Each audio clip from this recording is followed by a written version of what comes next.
আর এখানে এখন তো ধানের সিজন, তো সবাই ধান নিচ্ছে।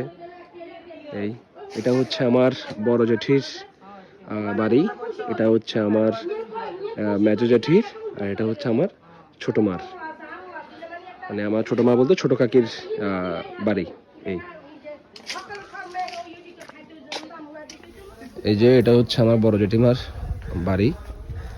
এই যে আমার মা বসে আছে, এটার সাথে আমি পরিচয় করাই, এটা কখনো আমার ব্লগে দেখেন, এটা হচ্ছে আমার বড় দাদার বউ, আমাদের বড় ঘরের বড় বউ। এটাকে আমরা বোয়ালখালী থেকে তুলে এনেছি। এটা হচ্ছে আমার জেঠিমা, জেঠিমা দেখে হাই দাও, হাই। এই যে এখানে আমাদের জন্য যেটা বলেছিলাম সেটা চলছে অলরেডি, রস, তারপর হচ্ছে পিঠা বানানো। মাম্মা এর নাম কি যে খোলা জালি পিঠা। এটা হচ্ছে আপনার এই ইনস্ট্রুমেন্টটা না থাকলে আপনি কখনো এটা রান্না করতে পারবেন না বা বানাতে পারবেন না। এটা হচ্ছে আপনার স্টিলের পাত্র বা যে পাত্র বলেন এখানে হয় না, এই জন্য মাটির পাত্র লাগবে। এই যে এইটাতে এইভাবে মেক করা আছে, এই যে রস, অরিজিনাল রস। আমরা আসছি অনেকদিন পরে, সেজন্য এটা জাল দিতে দিতে লাল হয়ে গেছে, এটা সাদা কালার থাকে। এই যে দুপুরের জন্য রান্না বান্না দেখা হচ্ছে আমাদের। রস স্যার খোলা জানি দেখতে কেমন স্যার, দেখান স্যার, কিন্তু দেখেন। এই দেখছেন আমি খুব বেশি পছন্দ করি, সেজন্য আমার মাম্মা আমার জন্য একটু বেশি রান্না করে এগুলা। এই যে এখানে তুলছে, বাসায় কেউ ট্রাই করে দেখতে পারেন, না পারলে আমার কোনো দোষ নাই।